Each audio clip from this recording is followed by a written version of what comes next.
আবারও নির্বাচনী প্রচারের সময় বিক্ষোভের মুখে পড়লেন বহরমপুর কেন্দ্রের কংগ্রেস প্রার্থী অধীর রঞ্জন চৌধুরী। রবিবার সকালে খাগড়ার ৩ নম্বর ওয়ার্ডের প্রচার চলাকালীন তৃণমূল সমর্থকদের পক্ষ থেকে তাদের লক্ষ্য করে গো ব্যাক স্লোগান দেওয়ার অভিযোগ উঠেছে। এই ঘটনাকে কেন্দ্র করে এলাকায় ব্যাপক উত্তেজনা ছড়িয়ে পড়ে।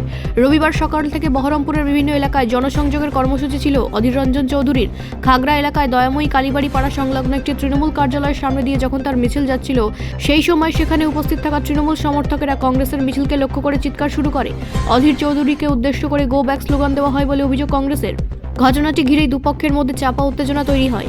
উল্লেখ্য, গতকাল প্রচার চলাকালীন বিভিন্ন অপ্রীতিকর ঘটনার সাক্ষী রয়েছে বহরমপুর। পরিস্থিতি নিয়ন্ত্রণে রাখতে ও সুষ্ঠুভাবে নির্বাচনী প্রচার নিশ্চিত করতে নির্বাচন কমিশনের নির্দেশে আজ অধীর চৌধুরীর প্রচার মিছিলে কেন্দ্রীয় বাহিনী মোতায়েন করা হয়েছিল। মিছিলের আগে ও পেছনে উচ্চ পদস্থ প্রশাসনিক আধিকারিকদেরও কড়া নজরদারি রাখতে দেখা যায়। নিরাপত্তা বেষ্টনী থাকা সত্ত্বেও এমন ঘটনার পুনরাবৃত্তিতে রাজনৈতিক মহলে উদ্বেগ বাড়ছে।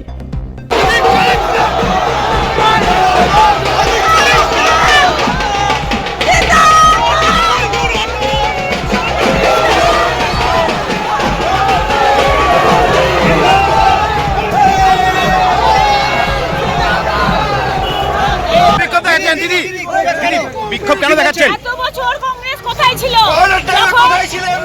কোথায় ছিল? দিল্লি থেকে